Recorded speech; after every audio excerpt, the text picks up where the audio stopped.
DBC নিউজের নিয়মিত আয়োজন সংবাদ সম্প্রসারণে সবাইকে স্বাগত জানাচ্ছি। আমি মুক্তাদির। অনেক দিনের বাছাই করা সংবাদ এবং এর পর্যালোচনা নিয়ে সংবাদ সম্প্রসারণে আজ অতিথি হিসেবে অনলাইনে যুক্ত আছেন সিনিয়র সাংবাদিক আবু সাইদ খান এবং সিনিয়র সাংবাদিক ও মানবাধিকার কর্মী শামসুল আলম লিটন। স্বাগত আপনাদের সংবাদ সম্প্রসারণে। আমরা একটু আলোচনা, শামসুল আলম লিটন, আপনাকে দিয়ে শুরু করি। আপনি আজকে লন্ডন থেকে ঢাকায় এসছেন। আমরা আজকে শুনতে পেরেছি তারেক রহমানের কণ্ঠে প্রিয় বাংলাদেশ, এবং উনি বলেছেন we have a plan for the country, for the people. 17 বছর পরে নির্বাচন শেষে রাষ্ট্র নায়কোচিত প্রত্যাবর্তন। আপনাকে অনেক ধন্যবাদ। আমার মনে হয় যে রাষ্ট্রনায়কিত সেটি তো নায়কোচিত একটি ব্যাপার, আরেকটি হচ্ছে রাজস্বিক। রাজস্বিক মানে হচ্ছে রাজতান্ত্রিক ব্যাপার তা না, রাজস্বিক মানে হচ্ছে গ্লোরিয়াস, সামথিং রয়্যাল। যখন জনগণ তার নেতার প্রতি এবং রাষ্ট্র তার রাজনৈতিক নেতা, যেটি রাষ্ট্র যেহেতু একটি রাজনৈতিক কাঠামো, সেখানে রাজনীতিকদের সর্বোচ্চ মর্যাদা নিশ্চিত করে, তখন সেটি একটি ভিন্ন বার্তা বহন করে। যেখানে লক্ষ লক্ষ লক্ষ লক্ষ মানুষের যে সমাগম ঘটেছে গত কয়েকদিন, 4 দিন যাবৎ, হাজার হাজার মানুষ তাকে স্বাগত জানাতে ঢাকায় সমবেত হচ্ছিলেন। তারা তাঁবু টাঙ্গিয়ে পরিবার শুদ্ধ অথবা বিভিন্ন এলাকা থেকে রাজনৈতিক দলের নেতাকর্মীরা সংঘবদ্ধ হয়ে ঢাকার বিভিন্ন অংশে এসে তারা এই নেতার জন্য শত ঘন্টা অপেক্ষা করেছে। এবং আজকে হয়তো এটি এস্টিমেট যারা করার তারা করবেন, কিন্তু সাদা চোখে বিভিন্ন এলাকায় আমাদের ঢাকার উপরে আমাদের যে সাধারণ ধারণা রয়েছে তার উপরে বলা যায় যে অন্তত 50 লক্ষের কম বেশি এই মানুষের সমাগম ঘটেছে।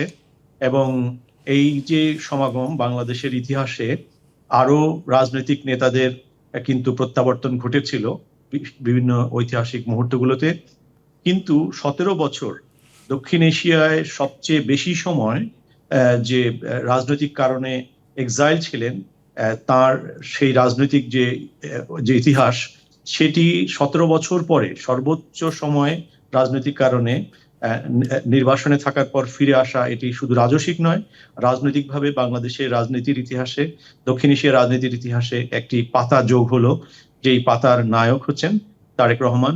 আগামী দিনে নির্বাচন হবে, মাত্র 1.5 মাসেরও কম সময়ের মধ্যে নতুন একটি সরকার উপহার পাবেন। তার নেতৃত্বেই দল এগিয়ে যাচ্ছে, যেহেতু বেগম খালেদা জিয়া, সাবেক 3বারের প্রধানমন্ত্রী, তিনি অসুস্থ, গুরুতরভাবে অসুস্থ, কিন্তু তিনি সেখান থেকেও তিনি তার যে প্রতিজ্ঞা এবং তার সন্তান আজকে উই হ্যাভ এ প্ল্যান বলে যে কথাটি বলেছেন, এবং তার যে প্ল্যান রয়েছে এটা সবাই জানে, কারণ গত কয়েক বছর যাবৎ যে তিনি আন্দোলন সংগ্রাম চলাকালীন সময়ে দেশ পুনর্গঠন নিয়ে তিনি বিভিন্ন পর্যায়ে সভা সমাবেশ, আলাপ আলোচনা, বিভিন্ন ডকুমেন্ট তৈরি করেছেন। সেই ডকুমেন্টের আলোকে 31 দফা প্রণয়ন করেছেন সহযোগী দলগুলোকে, আন্দোলনকারী সহযোগী দলগুলোর সমন্বয়ে।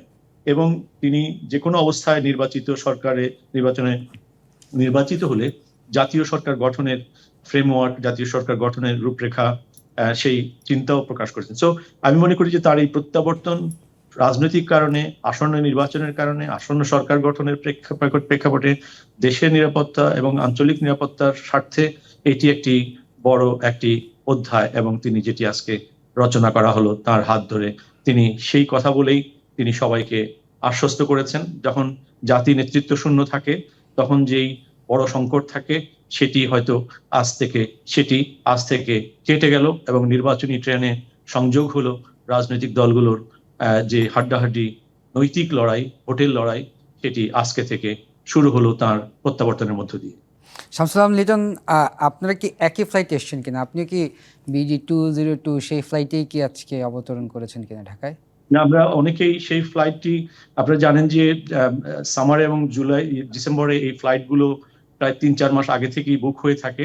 তো তিনি যেহেতু ভিভিআইপি হিসেবে তিনি বিশেষ কতগুলো টিকিট পেয়েছেন, এবং সব যারা বিভিন্ন লন্ডন থেকে এসছেন বিভিন্ন ভাবে, তারা সকলেই কিন্তু এই ফ্লাইটে না এসে বিভিন্ন ফ্লাইটে ভাগ হয়ে এসছেন। আমরা ভিন্ন ফ্লাইটে এসেছি। আচ্ছা, আমরা একটু আবু সাইদ খানের কাছে যাই। আবু সাইদ খান, মার্টিন লুথার কিংয়ের যে উক্তি আই হ্যাভ এ ড্রিম, সেই আই হ্যাভ এ ড্রিম থেকে আজকে তারেক রহমান বলেছেন উই হ্যাভ আ প্ল্যান। আপনার কাছে একটু শুনতে চাই।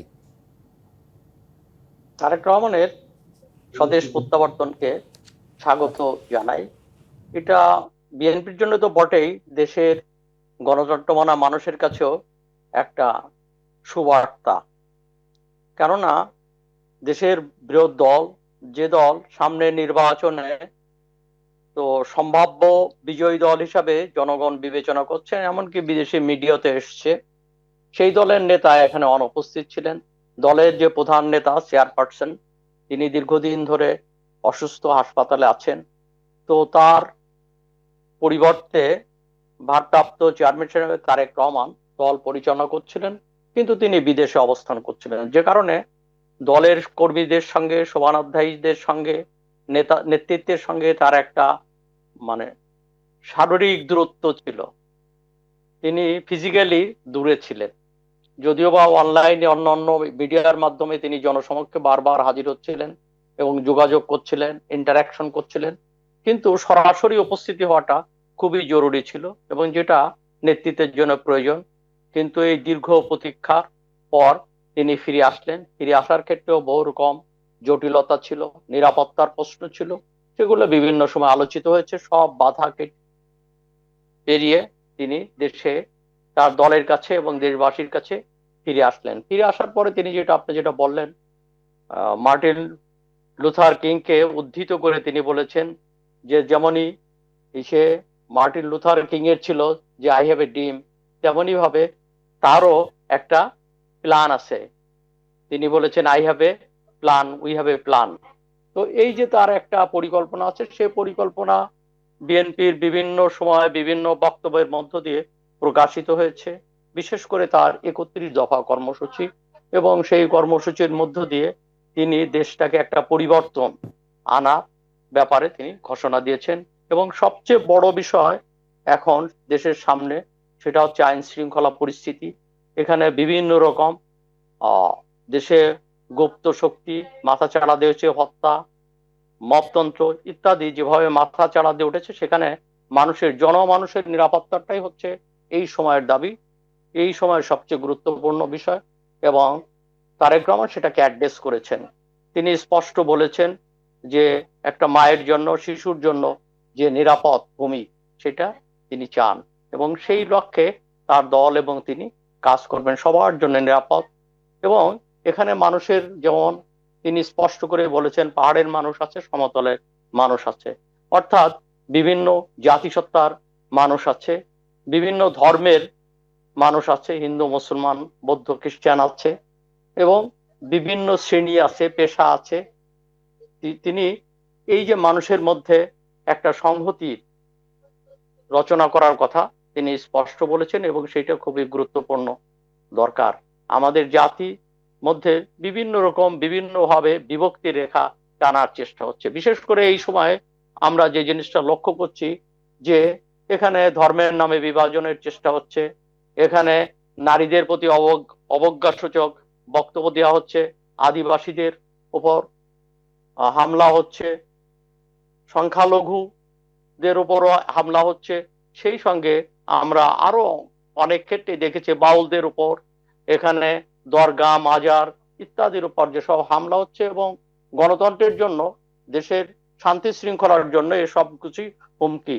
এবং এই চ্যালেঞ্জ তাকে মোকাবেলা করতে হবে দেশের প্রধান নেতা হিসাবে এবং দেশের সর্ববৃহৎ রাজনৈতিক দলের নেতা হিসাবে তারেক রহমানকে এটা সেই চ্যালেঞ্জকে মোকাবেলা করতে হবে। তিনি সেই চ্যালেঞ্জ গ্রহণ করেছেন। তিনি সবার জন্য একটা নিরাপদ ভূমি রচনার জন্য তিনি ঘোষণাটা দিয়েছেন।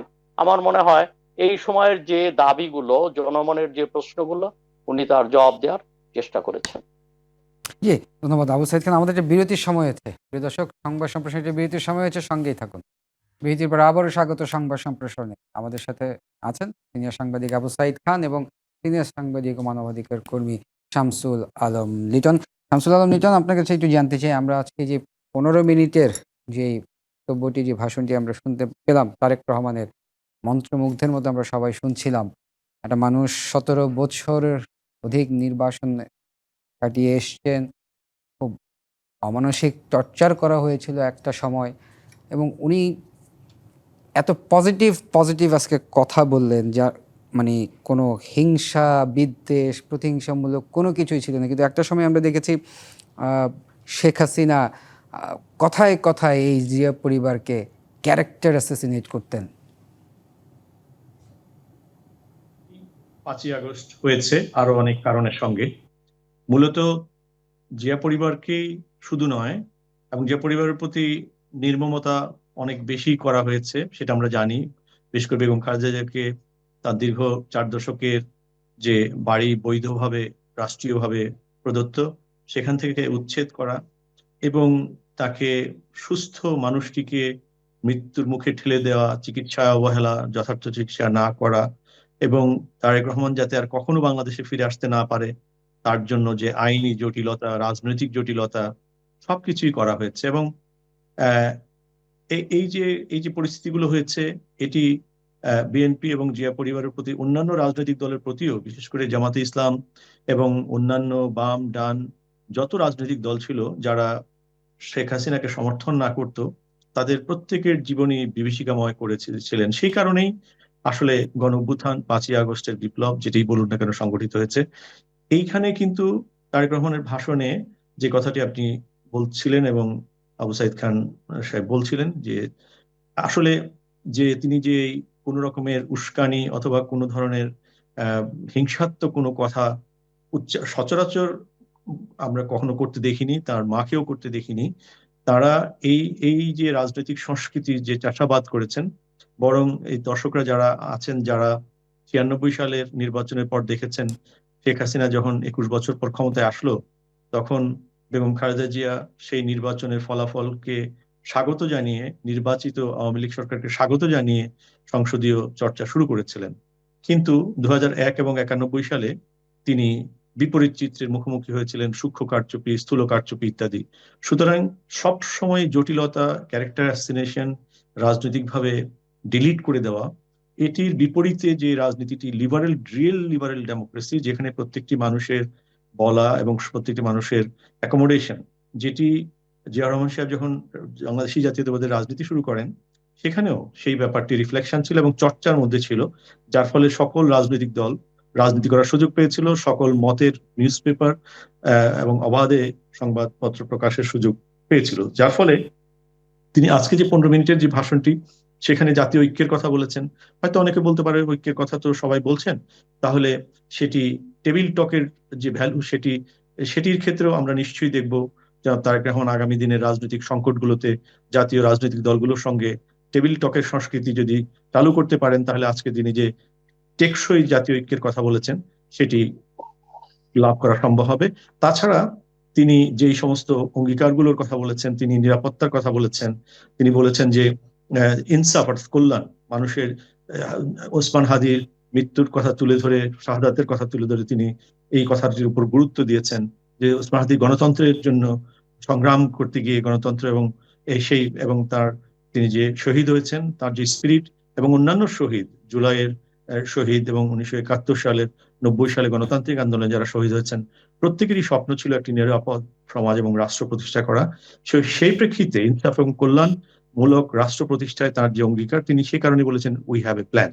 এই প্ল্যানটি বিস্তারিত তিনি এই নির্বাচনী যে ট্রেন চলবে সেখানে তিনি আরো বিস্তারিতভাবে তুলে ধরবেন, এবং জনগণ একটা স্বস্তির রাজনীতি দেখতে চায় এবং ঐক্যবদ্ধ দলগুলোর মধ্যে রাজনৈতিক বিতর্ক থাকবে, অনেক ধরনের বিতর্ক থাকবে, জটিল ধরনের বিতর্ক থাকবে, কিন্তু জাতীয় ইস্যুতে সার্বভৌমত্ব, গণতন্ত্র, গণতন্ত্রকে প্রাতিষ্ঠানিক রূপদান, বিচার ব্যবস্থার উন্নয়ন ইত্যাদিতে একটা যে ঐক্যমত থাকবে, সেই ব্যাপারটি কিন্তু তিনি জোর দিয়েছেন, এবং তার পুরো বক্তৃতাটি অত্যন্ত গঠনমূলক, এবং উই হ্যাভ এ প্ল্যান এই ব্যাপারটি মানুষকে উদ্দীপ্ত করবে বলে আমি বিশ্বাস করি। তবে রাজনীতিতে যে চ্যালেঞ্জ গণতান্ত্রিক প্রক্রিয়ার মধ্যে, প্রতিটি চ্যালেঞ্জের জন্যই তিনি প্রস্তুতি নিয়ে রেখেছেন বলেই তার বক্তৃতার মধ্যে প্রতিভাত হয়েছে। আগামী দিনে সেটি আমরা দেখব। জি, আবু সাইদ খান, আপনার কাছে একই প্রশ্ন, তার প্রতি একটু জড়িয়ে দিতে চাই। এই যে তারেক রহমানকে আসানি যে ষড়যন্ত্রটা আমরা দেখতে পেয়েছিলাম, সব ষড়যন্ত্রের ব্যর্থ করে দিয়ে উনি আজকে বাংলাদেশের মাটিতে। এখন প্রশ্ন হচ্ছে যে এখানে তারেক রহমান আসার সঙ্গে গণতন্ত্রের বিজয়ের একটা সম্পর্ক আছে। অভ্যুত্থানই তার আসার রাস্তাটা তৈরি করে দিয়েছে, সেটা হচ্ছে জুলাইয়ের অভ্যুত্থান। এবং জুলাইয়ের অভ্যুত্থানের মধ্য দিয়ে এখানে জনগণকে নতুন করে স্বপ্ন দেখিয়েছে, যেমনই করে আমরা ৭১-এ স্বপ্ন দেখেছিলাম, ৯০-তে স্বপ্ন দেখেছিলাম, এবং জুলাইয়ের গণ অভ্যুত্থান এবং ইসে কয়েকশো শহীদের রক্তের বিনিময়ে আমরা নতুন করে স্বপ্ন দেখেছি। এবং সেখানে তারেক রহমান এই জায়গাটাকে যথার্থই করেছেন। জুলাইয়ের একটা অপব্যাখ্যা হচ্ছে, আমার মনে হয় তারেক রহমান তার জবাবটাও দিয়েছেন। সেই অপব্যাখ্যাটা হচ্ছে যে পিছনকে ভুলে যাও, এমনকি ৭১-কে ভুলে যাওয়ার কথাও জুলাইয়ের অভ্যুত্থানে অংশগ্রহণকারী কোনো কোনো অংশ কিংবা দলের পক্ষ থেকে কৌশলে কিংবা প্রকাশ্য বলা হচ্ছে। তারেক রহমান সেখানে ৭১-কে উদ্ধৃত করেছেন, এবং ৭১-এর পথেই যে ৯০ হয়েছে এবং জুলাই এসেছে তিনি এটাকে স্পষ্ট করেছেন। অর্থাৎ ৭১-এর মধ্য দিয়েই আমরা সবার জন্য একটা বাসযোগ্য, নিরাপদ এবং এক ধরনের একটা বৈষম্যহীন সমাজ আমরা চেয়েছিলাম, যেখানে মানুষে মানুষে ভেদাভেদটা থাকবে না, ধর্মে ধর্মে, বর্ণে এবং শ্রেণীতে শ্রেণীতে যে বিভাজন রয়েছে সেই বিভাজন রেখা আমরা ঘুচাতেই ৭১-এ মুক্তিযুদ্ধে অংশ নিয়েছিলাম, এবং ৯০-এর গণ অভ্যুত্থান ঘটেছে, এবং পরবর্তীতে জুলাইয়ের তো রাজপথ কাঁপানো আন্দোলন হয়েছে, অনেক ত্যাগ এবং রক্ত ঝরেছে। তো সবকিছুর মধ্য দিয়ে আমাদের যে স্বপ্নটা ছিল, এবং এটা একটা ধারাবাহিক আন্দোলনের ফসল, তারেক রহমান ইতিহাসের এই জায়গাগুলো, বাঁকগুলোকে অ্যাড্রেস করেছেন। আমার কাছে এটা মনে হয় এটা একটু যৌক্তিক বিষয়। কেননা আমরা বর্তমানে দাঁড়িয়েছি সত্য, কিন্তু পিছনকে আমরা অস্বীকার করতে পারি না। মুক্তিযুদ্ধ আমাদের প্রেরণা, এবং মুক্তিযুদ্ধের অসমাপ্ত কিংবা আরাধ্য কাজের জন্যই ৯০ ঘটেছে এবং জুলাইয়ের অভ্যুত্থান ঘটেছে। বিষয়টাকে এইভাবে দেখার দরকার, যেটা তারেক রহমান খুব অল্প কথার মধ্য দিয়ে বিষয়টাকে সামনে নিয়ে এসেছেন। এটাকে আমি খুব ইতিবাচক ভাবে দেখি। এখন আমাদের জুলাই অভ্যুত্থানোত্তর কিছু সমস্যা তৈরি হয়েছে, যেমন মপতন্ত্র এবং এই ধরনের বিদ্বেষ, হিংসা, জাতি বিদ্বেষ, ধর্ম বিদ্বেষ ইত্যাদি যে উপসর্গগুলো দেখা দিয়েছে, সেটা তারেক রহমানকে অ্যাড্রেস করতে হবে, এবং তিনি যে তার একটা নিরপেক্ষ অবস্থান থেকে, গণতান্ত্রিক উদারনৈতিক অবস্থান থেকে এটাকে মোকাবেলা করবেন, সেই বক্তব্যের মধ্য দিয়ে তার কিন্তু একটা ইঙ্গিত রয়েছে। তো আমার কাছে সবকিছু মিলে মনে হচ্ছে যে আজকের একটা সামনে নির্বাচনের সামনে একটা গণতান্ত্রিক আবহাওয়া দরকার, এবং এখানে সন্ত্রাস এবং অন্যান্য যে অপতৎপরতা রয়েছে, তারেক রহমানের আগমনের মধ্য দিয়ে সেই অপতৎপরতা এবং অপশক্তি অনেকটাই তারা কোণঠাসা হয়ে পড়বে, এবং তিনি তাদেরকে মোকাবেলা করে সঠিক লক্ষ্যে অগ্রসর হবেন জাতি, কিংবা আমরা সেটি প্রত্যাশা করি। জি, আমরা প্রায় শেষের দিকে, আমরা অল্প করে একটু শুনবো আবু সাইদ খান, আশা এবং প্রত্যাশা। আমাদের আশা তো অনেক, কেননা আমরা বারবার তো স্বপ্ন দেখেছি, কিন্তু স্বপ্ন তো কখনো বাস্তবায়িত হয় না। আমরা মুক্তিযুদ্ধের মধ্যে দিয়ে তো আমাদের আকাশ ছোঁয়ার স্বপ্ন ছিল, কিন্তু সেই স্বপ্ন বাস্তবায়িত হয় নাই। ৯০-এর গণ অভ্যুত্থানের মধ্য দিয়ে আমাদের স্বপ্ন ছিল যে কমপক্ষে একটা গণতান্ত্রিক বিধি ব্যবস্থা গড়ে উঠবে, সেটাও গড়ে ওঠে নাই, নির্বাচন হয় নাই। গত শেখ হাসিনা স্বৈরা শাসন আমলে আমরা দেখেছি পরপর 3টা কিভাবে একতরফা নির্বাচন হলো।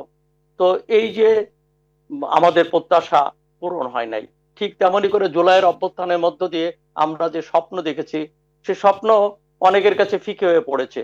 কেননা সেই স্বপ্নের পথে যারা স্বপ্নের সারথি ছিল, যারা আন্দোলনের ছিল, তারা অনেক সময় নিজেরা বিভক্ত হয়ে পড়েছে, পরস্পর কাদা ছোড়াছুড়ি করেছে, জাতীয় সংহতি জায়গাটা অনেকটা ঢিলে ঢালা হয়ে। জি, আমাদের হাতে সময় বেশি নাই, আমরা একটু বলে তারেক রহমান নিশ্চয়ই এই সংহতির বাতাবরণ রচনার জন্য উদ্যোগী ভূমিকা। ধন্যবাদ আবু সাইদ খান। আমরা খুব অল্পতে শুনবো শামসুল আলম লিটন, খুব অল্প, আমাদের হাতে 10 সেকেন্ড সময়। Thank you. রাজনীতি এবং গণতন্ত্র হচ্ছে একটা প্রক্রিয়া, তবে জাতীয় ঐক্য খুব ইম্পর্টেন্ট নেশনের সেফটি, সিকিউরিটি, সভরেনিটি এবং রিজিওনাল সেফটি সিকিউরিটির জন্য। তবে তার চেয়ে বড় কথা হচ্ছে যে গণতন্ত্রের মধ্যে, গণতন্ত্র অর্জনের জন্য, এগিয়ে যাওয়ার জন্য যেই নয়েজটা খুবই দরকার, যেই নয়েজটা আমরা এখন গত কয়েক মাস যাবত দেখছি, কিন্তু এই নয়েজটা যাতে আমাদের শেষ করতে হচ্ছে। শামসুল আলম লিটন, জি ধন্যবাদ শামসুল আলম লিটন, ধন্যবাদ আবু সাইদ খান। প্রিয় দর্শক, এই ছিল সংবাদ সম্প্রসারণে, ডিবিসির সঙ্গেই থাকুন।